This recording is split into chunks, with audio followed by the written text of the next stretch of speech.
Todas as vezes que meu pai viajava, minha mãe colocava o amante dela dentro de casa. O amante dela morava numa cidade vizinha, próxima da nossa cidade.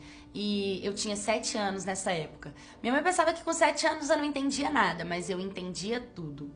Isso se repetiu por um tempo, foi por mais ou menos um ano. Me deixava muito magoada. Eu não entendia muito bem o que acontecia, mas eu sabia que aquilo era errado. Quando chegou em um ano desses acontecimentos, meu pai descobriu. Quando ele descobriu, ele sentou com a minha mãe para conversar e decidiu se separar. Ele foi para casa da mãe dele e minha mãe ligou pro amante correndo para ele mudar para casa dela. Foi questão de dias, sabe? Nem deu tempo do meu pai ir embora de verdade. E lá começou a vida da minha mãe e do meu padrasto.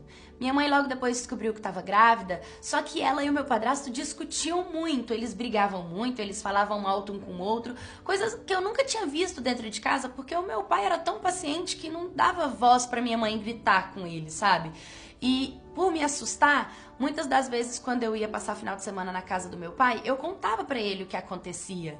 A primeira vez que o meu pai tentou pegar minha guarda foi quando a minha irmãzinha nasceu. O meu padrasto chegou bêbado em casa, ele e minha mãe começaram a discutir e ele jogou a minha irmã no sofá e minha irmã quase caiu. Minha mãe correu pra pegar a garotinha e aí minha mãe partiu pra cima dele, os dois saíram igual a moto dele e saiu de casa. Eu fiquei pasmada com o que eu tava vendo, porque eu realmente nunca tinha visto aquilo. No outro dia, quando eu fui pra casa do meu pai, eu contei pra ele tudo o que tava acontecendo. E aí ele ligou pro advogado pra poder pegar, né, minha guarda. E aí, a única coisa que ele conseguiu foi a minha guarda compartilhada. Quando eu cheguei em casa, minha mãe me deu contado pro meu pai o que ela vivia dentro de casa com o meu padrasto, porque ela falou que meu pai não tinha que saber de nada da vida dela. Mas peraí, hoje que eu sou mais adulta e analisando o que acontecia, não era só a vida dela, era a minha vida, porque eu morava dentro daquela casa também.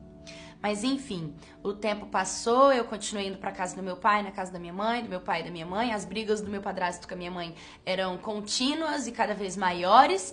E com o tempo, o meu pai acabou começando a namorar com uma ex-namorada dele de antes da minha mãe. E eu tava hiper mega feliz pelo meu pai, que ele não tava mais sofrendo e que ele tinha alguém agora e que era alguém legal. E meu pai mandou mensagem no meu celular falando que ia passar lá em casa pra buscar a gente pra sair. Nós três, ele, a namorada dele e eu. Quando a minha mãe leu a mensagem no celular e viu que eu tava programando de sair com ele e essa mulher, que ela tinha raiva por ser alguém do passado do meu pai, ela me deu outra, não tinha piedade. Ela me bateu com muita força e com muita agressividade.